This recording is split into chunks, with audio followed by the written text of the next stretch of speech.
Everyone, welcome back to another video of life science zoology. इस video में हम पढ़ने वाले हैं बीएससी फर्स्ट ईयर का पेपर 3 यूनिट फर्स्ट हमारी चल रही थी। आज का हमारा टॉपिक है सेल साइकिल। सेल डिवीजन पढ़ने से पहले हमें सेल साइकिल जो है क्लियर होना ज़रूरी है। तो पहले हम सेल साइकिल पढ़ेंगे, उसके बाद हम सेल डिवीजन पढ़ेंगे। ठीक है, तो स्टार्ट करते हैं वीडियो को। सेल साइकिल की अगर हम बात करें तो इसमें जो है 2 फेजेस आती हैं। ठीक है, वो हम पढ़ते हैं। सेल साइकिल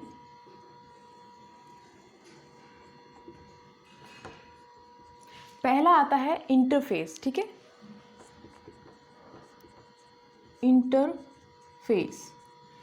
दूसरा है एम फेस। ये 2 फेसेस आती हैं सेल साइकिल के अंदर। ठीक है, अर्लियर ये माना जाता था कि जो इंटरफेस है वो रेस्टिंग फेस होती है, या हम बोल सकते हैं मोस्ट इनएक्टिव फेस होती है, क्योंकि इसमें जो सेल है इस तरीके से रेस्ट करता है। और जो एम फेस होती है वो एक्टिव फेस होती है। ठीक है, लेकिन बाद में पता चला कि जो इंटरफेस है वो मोस्ट एक्टिव होती है, क्योंकि उसमें जो सेल है एक तरीके से अपने आप को प्रिपेयर करता है किसमें, एम फेस में जाने के लिए, या फिर हम बोल सकते हैं डिवाइड करने के लिए। ठीक है, तो जो इंटरफेस है वो मोस्ट एक्टिव फेस होती है। ठीक है, इंटरफेस क्या है, मोस्ट एक्टिव है। और जो एम फेस है वो क्या है, डिवीजन फेस है। ठीक है, इंटरफेस मोस्ट एक्टिव है, एम फेस क्या है, डिवीजन फेस है। अब जो इंटरफेस है वो 3 फेसेस से मिलकर के बना हुआ है।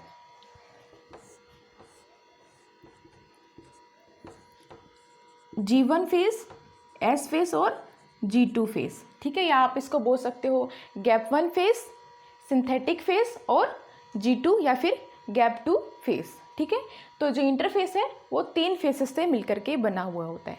ठीक है, नेक्स्ट हम पढ़ते हैं एम फेस, यानी कि जो डिवीज़न फेस होती है उसमें क्या क्या होता है। डिवीज़न में 2 फेसेस आती हैं, कैरियोकाइनेसिस। ठीक है, कैरियोकाइनेसिस। दूसरा आता है साइटोकाइनेसिस। Karyokinesis and cytokinesis. अब कैरियो से आप समझो, कैरियो का मतलब क्या है, न्यूक्लियस। यहाँ पे क्या है, न्यूक्लियस का डिवीजन होता है। ठीक है, न्यूक्लियस का डिवीजन होता है। साइटो मतलब सेल, काइनेसिस मतलब डिवीजन, यहाँ पे सेल का डिवीजन होता है।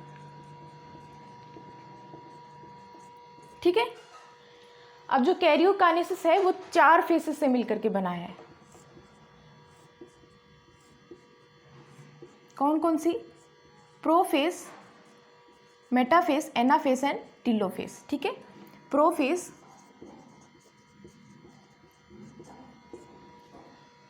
प्रोफेस, मेटाफेस, मेटाफेस, ये है एनाफेस और ये है टीलोफेस। ठीक है, टीलोफेस। ये 4 फेसेस से मिलकर के बना हुआ होता है। साइटोकाइनेसिस में क्या होता है, सेल का डिवीजन होता है। ठीक है, यानी कि जो एक सेल है वो 2 डॉटर सेल में डिवाइड कर जाएगा। ठीक है, तो इसमें है D1 यानी डॉटर 1 एंड D2 डॉटर 2। ठीक है, तो ये पूरा प्रोसेस होता है किसके अंदर, सेल साइकिल के अंदर। ठीक है, तो ये आप नोट कर सकते हो।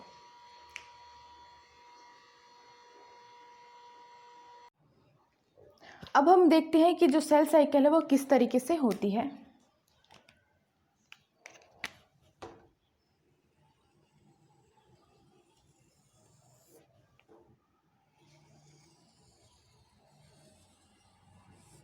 ठीक है, इस तरीके से हम सेल साइकिल को जो है रिप्रेजेंट करेंगे।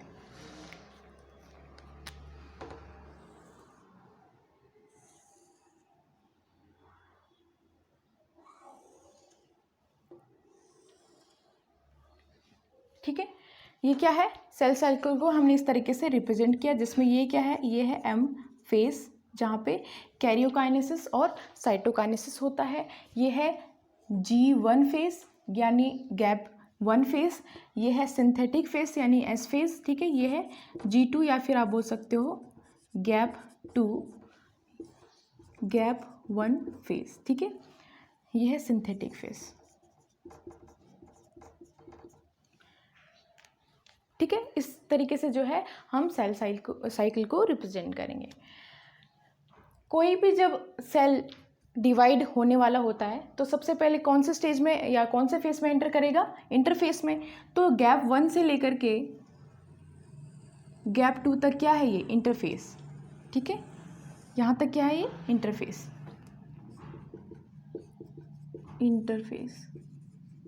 ठीक है। मान लीजिए कोई भी सेल है, ये डिवाइड होने वाला है, ठीक है। तो सबसे पहले कहाँ एंटर करेगा, इंटरफेस में एंटर करेगा। इंटरफेस में भी कहाँ, गैप 1 में, ठीक है। सबसे पहले कहाँ एंटर किया, गैप 1 में एंटर करेगा।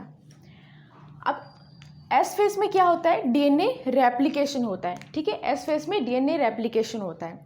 तो जीवन में क्या होता है, जितनी भी प्रिपरेशन होनी होती है वो क्या होती है, जीवन में ही कंप्लीट हो जाती है। तो इंटरफेस जो है एक तरीके से क्या होता है, सेल अपने आप को प्रिपेयर करता है सेल डिवीजन के लिए, ठीक है। तो आप इसको प्रिपरेटिव फेस भी बोल सकते हो, ठीक है। अब हम पढ़ते हैं गैप 1 के बारे में। सिंथेटिक फेस में डीएनए रेप्लिकेशन होने वाला है, ठीक है। तो गैप 1 में क्या है, जितने भी एंजाइम सिंथेसाइज होने वाले हैं, एंजाइम या प्रोटीन, ठीक है, कहाँ बन जाते हैं वो, गैप 1 में ही, ठीक है। क्योंकि एस फेस में डीएनए रेप्लिकेशन होता है। तो जितने भी एंजाइम हमें चाहिए डीएनए रेप्लिकेशन के लिए, टोपोआइसोमेरेज, डीएनए पॉलीमरेज, ये कहाँ बन जाते हैं, जीवन में ही बन जाते हैं। दूसरे क्या प्रोसेस होते हैं यहाँ पे, ट्रांसलेशन या ट्रांसक्रिप्शन, ठीक है। ट्रांसक्रिप्शन और ट्रांसलेशन भी जीवन में कंप्लीट हो जाता है, ठीक है। अब ट्रांसलेशन हुआ है, ट्रांसक्रिप्शन हुआ है, ठीक है। मतलब क्या हुआ, आरएनए सिंथेसाइज भी यहाँ पे इंक्रीज हो गया, आरएनए सिंथेसाइज इंक्रीज हो गया। अब ये सब प्रोसेस करने के लिए बहुत ज़्यादा अमाउंट पे एनर्जी लगती है, ठीक है। तो यहाँ पे एटीपी भी जो है वो इंक्रीज हो जाता है, एटीपी इंक्रीज हो जाता है, ठीक है।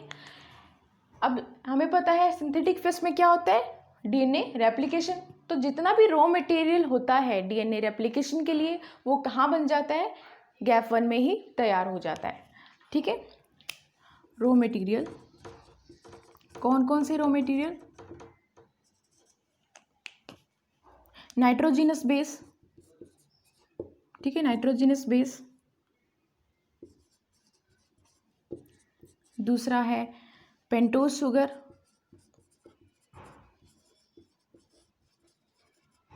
पेंटोज शुगर, फॉस्फोरिक एसिड, ये सब कहाँ तैयार हो जाता है, जीवन में तैयार हो जाता है। अब इन सब को प्रोसेस को करने के लिए जो गैप 1 का जो साइज है वो इंक्रीज हो जाता है, काफ़ी ज़्यादा बढ़ जाता है। तो आप इसको ग्रोथ फेज भी बोल सकते हो, ठीक है, ग्रोथ फेज। तो इसमें जो साइज है वो भी क्या है, इंक्रीज हो जाता है। तो ये सब प्रोसेस होता है कहाँ, गैप 1 में या G1 में, ठीक है। उसके बाद जब ये सब प्रोसेस हो जाता है तो जो सेल है वो कहाँ एंटर कर जाता है, वो एंटर कर जाता है एस फेज या फिर आप बोल सकते हो सिंथेटिक फेज में, ठीक है। तो ये आप नोट कर लीजिए। जीवन से निकल करके जो सेल है वो कौन से फेज में एंटर कर गया, एस फेज यानी कि सिंथेटिक फेज में जो है एंटर कर गया, ठीक है। अब हमें पता है सिंथेटिक फेज में क्या होता है, डीएनए रेप्लिकेशन होता है। और डीएनए रेप्लिकेशन के लिए जो भी एंजाइम रिक्वायरमेंट होता है या जो भी रॉ मटेरियल चाहिए वो कौन से फेज में तैयार हो गया, एस फेज, G1 या फिर गैप फेज, या आप इसको ग्रोथ फेज भी बोल सकते हो, ठीक है। तो एस फेज में क्या क्या होता है, पहला है डीएनए रेप्लिकेशन, ठीक है, डीएनए रेप्लिकेशन, ठीक है, डीएनए रेप्लिकेशन होता है। दूसरा क्या होता है, यहाँ पे हिस्टोन प्रोटीन बनता है, हिस्टोन फॉर्मेशन होता है। हिस्टोन प्रोटीन वो प्रोटीन है जो कि ऑक्टामर फॉर्म करता है, जिसके बाहर क्या है, जो डीएनए है वो रैप रहता है, ठीक है। एक और एंजाइम होता है जो कि गैप 1 या फिर G1 में बनता है, वो होता है हेलिकेज एंजाइम, जो कि जो डीएनए है उसको अनरैप करने का काम करता है, ठीक है। तो हेलिकेज कहाँ फॉर्म हो जाता है, गैप 1 में ही फॉर्म हो जाता है, ठीक है। तो डीएनए रेप्लिकेशन और हिस्टोन प्रोटीन फॉर्मेशन कौन सी फेज में हो रहा है, सिंथेटिक फेज में हो रहा है, क्लियर है।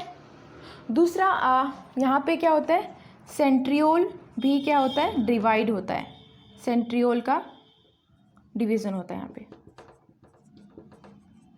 जो स्पिंडल फाइबर का जो फॉर्मेशन होता है वो कौन करता है? सेंट्रियोल। ठीक है, स्पिंडल फाइबर का जो है आगे चल के ये फॉर्मेशन करता है सेंट्रियोल। अब ये जो प्रोसेस है सिर्फ एनिमल सेल की हम बात कर रहे हैं। ठीक है, जब हमने सेल के बारे में पढ़ा था तो हमें पढ़ा था जो सेंट्रियोल है कहाँ प्रेजेंट है? सिर्फ एनिमल सेल के अंदर ही प्रेजेंट रहता है। प्लांट सेल में जो सेंट्रियोल है वो प्रेजेंट नहीं रहता है। ठीक है, तो जब हम बात करते हैं इन सब की तो ये जो प्रोसेस है वो कहाँ हो रहा है? सिर्फ एनिमल सेल की हम बात कर रहे हैं। ठीक है, तो ये जो प्रोसेस है इसमें भी एनर्जी की रिक्वायरमेंट हो रही है, मतलब यहाँ पे भी जो है एटीपी का फॉर्मेशन हो रहा है। एटीपी का फॉर्मेशन हो रहा है, एक तरीके से एटीपी जो है इंक्रीज हो जा रहा है इस प्रोसेस में। ठीक है, तो जब हम सिंथेटिक फेज की बात करते हैं तो डीएनए रेप्लिकेशन, हिस्टोन प्रोटीन का फॉर्मेशन, सेंट्रियोल का डिवीजन और एटीपी का इंक्रीज हो जाना, ये सब क्या है? सिंथेटिक फेज में ये सब चीज़ें होती हैं। ठीक है, तो ये सब आप नोट कर लीजिए। सिंथेसिस फेज से निकल करके जो सेल है वो एंटर करता है गैप 2 में। ठीक है, गैप 2 में क्या क्या चीज़ें होती हैं?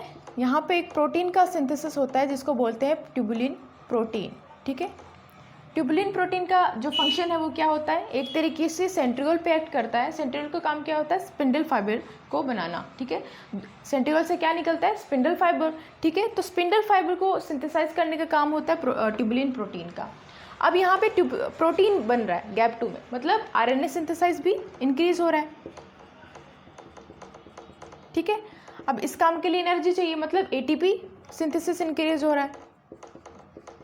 ठीक है, तो ये सब चीज़ें होती हैं गैप 2 में। ठीक है, अब गैप 2 से जो सेल है एकदम तैयार हो जाता है एम फेज में एंटर करने के लिए, या फिर हम बोल सकते हैं मियोटिक और मियोसिस जो डिवीजन है उसको करने के लिए।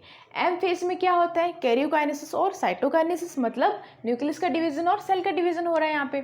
ठीक है, कौन कौन सी स्टेज आती है यहाँ पे? प्रोफेज, ठीक है, मेटाफेज, एनाफेज और टीलोफेज। ठीक है, तो ये स्टेज आती हैं किसमें? एम फेज के अंदर। ठीक है, तो आप इसको नोट कर सकते हो। अभी हमने देखा किस तरीके से जो है सेल साइकिल होती है, और जो ये इंटरफेस होती है रेस्टिंग स्टेज नहीं है। एक तरीके से सबसे ज़्यादा काम कहाँ हो रहा है? इंटरफेस में। सबसे ज़्यादा हम बोल सकते हैं मोस्ट एक्टिव जो फेस है वो कौन सा है? इंटरफेस होता है। ठीक है, और कोई भी सेल डिवाइड करने वाला होता है तो सबसे पहले वो सेल साइकिल में एंटर करेगा, मतलब इंटरफेस से होते हुए एम फेस में एंटर करता है। तो ये प्रोसेस होता है सेल साइकिल के अंदर। इसके बाद हम पढ़ेंगे कि सेल डिवीजन किस तरीके से होता है। ठीक है, तो इस वीडियो में इतना ही। Thank you so much for watching this video. I will see you in the next one.